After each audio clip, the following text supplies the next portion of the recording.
Okay, we're up to mitzvah number 22, which is a mitzvah aseh for Yisraels. There's kohein, there's a Levi, and then there's the Israelites, Yisraelim. So this is performative mitzvah aseh number 10 in the Torah, but it's mitzvah number 22. Pasuk says in Shemais Yud Gimel, Pasuk Yud Gimel, Shemais 13, verse 13, V'chol peter chamor tifte b'seh. And every firstborn donkey you shall redeem with a lamb.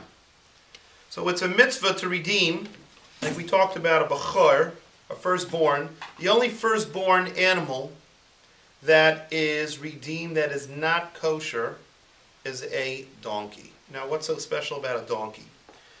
Well, since the donkeys were what Klal Yisrael used, the Jewish people used, to take all of their goodies with them out from Egypt, from Mitzrayim.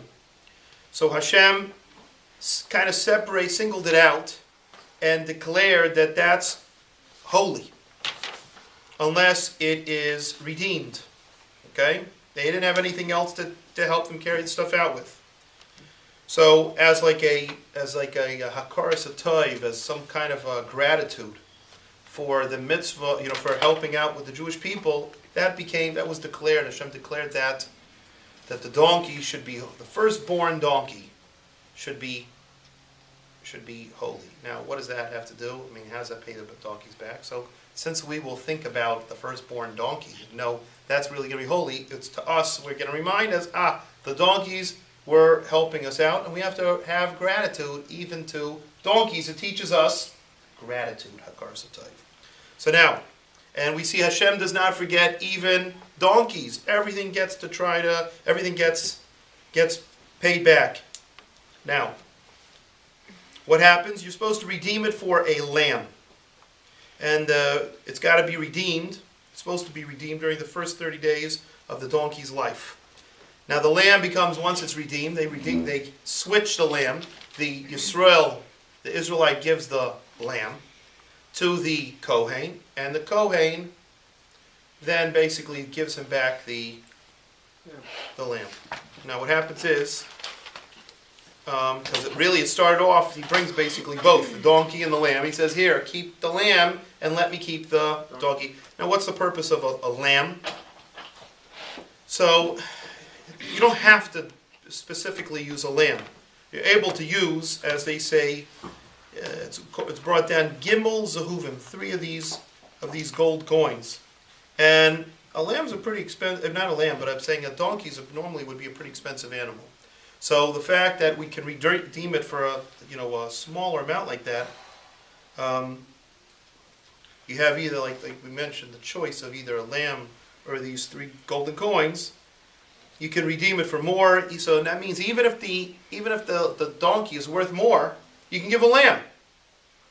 Small, cheapy lamb instead of this donkey that would be worth much more. So it wasn't to try to make this very difficult on the Jewish people. And after it is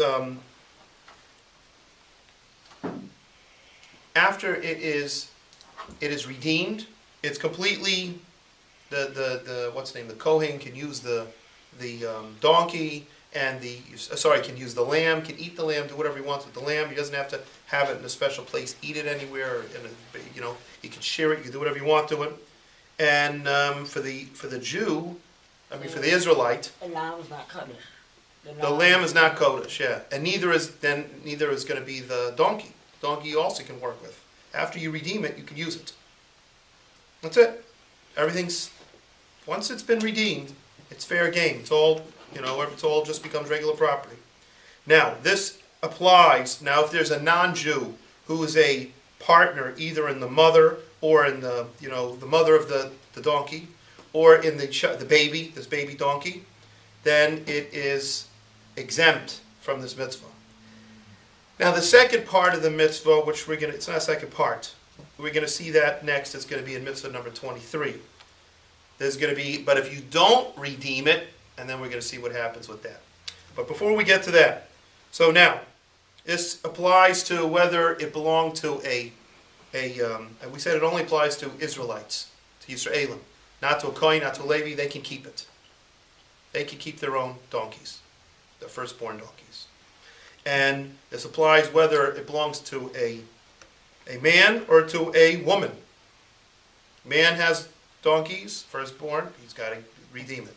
A woman has a firstborn donkey, she's got to redeem it. Now, let's say this woman is the daughter of a kohein or a Levi. She can keep it. However, what belongs to her husband, let's say she's married to an Israelite, to a Yisrael, then his stuff, just because he's married to a daughter of a kohen or a daughter of a Levi, he still is going to have to redeem his animals.